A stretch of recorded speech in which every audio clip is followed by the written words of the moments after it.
പൊറോട്ട ബാക്കി വന്നപ്പോൾ തന്നെ മനസ്സിൽ വിചാരിച്ചിന് എന്തായാലും ഈ പ്രാവശ്യം കൊത്തു പൊറോട്ട ഉണ്ടാക്കി നോക്കണമെന്ന്. ഇതുവരെ കഴിച്ച് നോക്കിയിട്ടില്ല കേട്ടോ. തട്ടടയിൽ നിന്നാലും വീട്ടിലായാലും ട്രൈ ചെയ്ത് നോക്കിയിട്ടില്ല, ഫസ്റ്റ് ടൈമാണ്.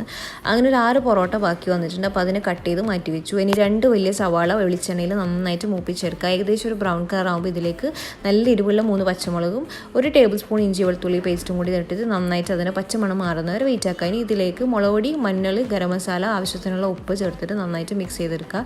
ഇതിന് ശേഷമാണ് നമ്മളൊരു വലിയ തക്കാളി എടുത്തിട്ട് അതും ചെറുതായിട്ട് അരിഞ്ഞതാണ്, അതും കറിവേപ്പിലയും കൂടി ഇട്ട് നന്നായിട്ട് തക്കാളി ഉടയുന്ന വരെ വെയിറ്റ് ആക്കുക കേട്ടോ. ഇതിന് ശേഷം കുറച്ച് ഒരു 2 സ്പൂണോളം നല്ല തിളച്ച വെള്ളം ഒഴിച്ചിട്ടുണ്ട്.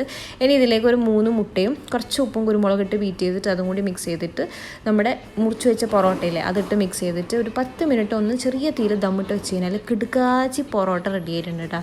അപ്പോൾ ഇതാണ് മക്കളെ കൊത്തു പൊറോട്ട. എന്തായാലും ഒരു തവണ നിങ്ങളൊന്ന് ട്രൈ ചെയ്ത് നോക്കി ഇത് എങ്ങനെയുണ്ടെന്ന് ഫീഡ്ബാക്ക് എന്നെ അറിയിക്കുക. അപ്പോൾ ഇഷ്ടമായെങ്കിൽ ഒന്ന് സബ്സ്ക്രൈബ് ചെയ്ത് സപ്പോർട്ട് ചെയ്യപ്പെട്ടാ.